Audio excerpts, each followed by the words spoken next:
today in shockingly sunny Seattle, Washington at Sucker Punch to take a look at inFAMOUS. Now, in this game, you can choose whether you want to play good or evil, but either way, you get to shoot lightning bolts out of your fingertips, and that's rad. Sucker Punch has been around for a while and is probably best known for their rather cartoony game Sly Cooper. But unlike some of those one-trick pony developers out there, they chose to reinvent themselves with an ambitious open-world superpower game.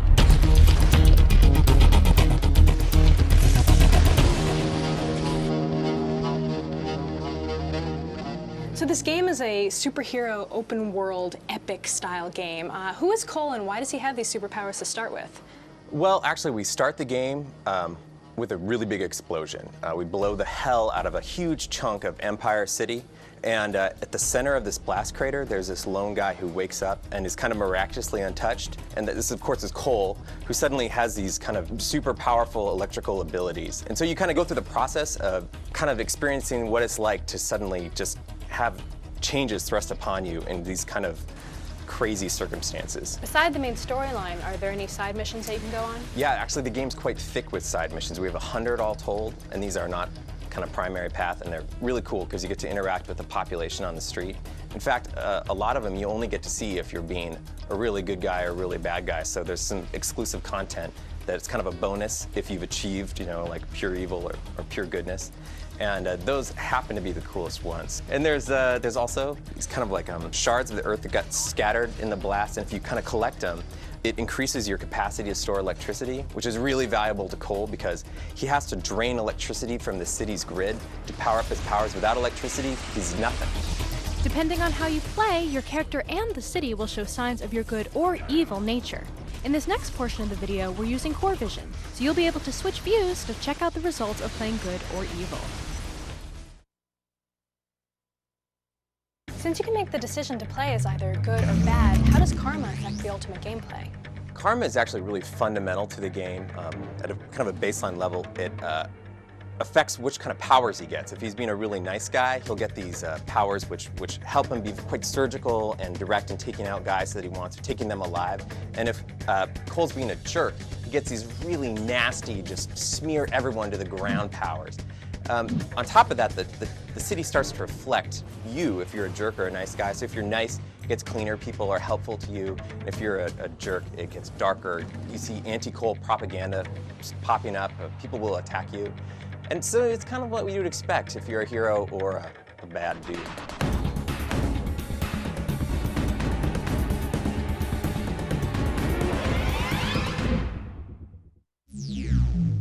We wanted his powers to be electrical in nature.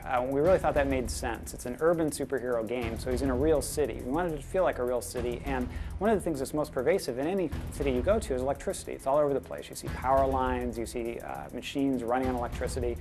By making his powers electrical, it meant that he was always really in touch with the source of his power. What that meant for us then is that the whole city reacts to your powers. They're all electrical, and when you shoot something, it reacts like it really ought to if you shoot it with electricity. So sparks fly over the surface of things, or will jump from one thing to the next. If you have something that's run out of power, you can charge it back up with your power.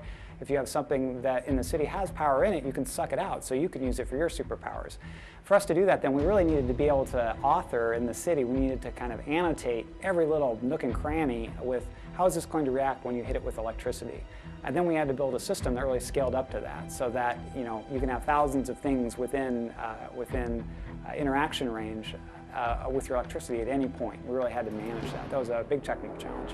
The truth is it was a different kind of game for us to build. It wasn't like the Sly Cooper games that we built. It was different in a lot of ways. And the biggest challenge for us really wasn't technology. It was figuring out what sort of game we were building and what was going to be fun about it. That's really the core challenge of building a fun game, is finding the fun. And that took us a while.